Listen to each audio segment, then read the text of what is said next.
Price God. இன்றைய தியானம் 1 கொரிந்தியர் 2:9 முதல் 15 வரை. எழுதி இருக்கிறபடி தேவன் தம்மில் அன்பு கூறுகிறவர்களுக்கு ஆயத்தம் பண்ணினவைகளை கண் காணவும் இல்லை, காது கேட்கவும் இல்லை, அவைகள் மனுஷனுடைய இருதயத்தில் தோன்றவும் இல்லை. நமக்கோ தேவன் அவைகளை தமது ஆவியினாலே வெளிப்படுத்தினார். அந்த ஆவியானவர் எல்லாவற்றையும் தேவனுடைய ஆழங்களையும் ஆராய்ந்திருக்கிறார்.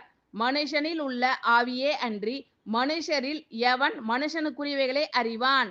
அப்படி போல தேவனுடைய ஆவியே அன்றி ஒருவனும் தேவனுக்குரியவைகளை அறிய மாட்டான். நாங்களோ உலகத்தின் ஆவியை பெறாமல் தேவனால் எங்களுக்கு அருளப்பட்டவைகளை அறியும்படிக்கு தேவனிலிருந்து புறப்படுகிற ஆவியையே பெற்றோம். அவைகளை நாங்கள் மனுஷ ஞானம் போதிக்கிற வார்த்தைகளாலே பேசாமல் பரிசுத்த ஆவி போதிக்கிற வார்த்தைகளாலே பேசி ஆவிக்குரியவைகளை ஆவிக்குரியவைகளோடே சம்பந்தப்படுத்தி காண்பிக்கிறோம். ஜென்ம சுபாவமான மனுஷனோ தேவனுடைய ஆவிக்குரியவைகளை ஏற்றுக்கொள்ளான்.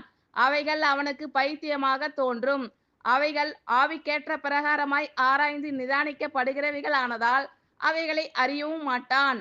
ஆவிக்குரியவன் எல்லாவற்றையும் ஆராய்ந்து நிதானிக்கிறான். ஆனாலும் அவன் மற்றொருவனாலும் ஆராய்ந்து நிதானிக்கப்படான். ஆமென். Thank you Lord.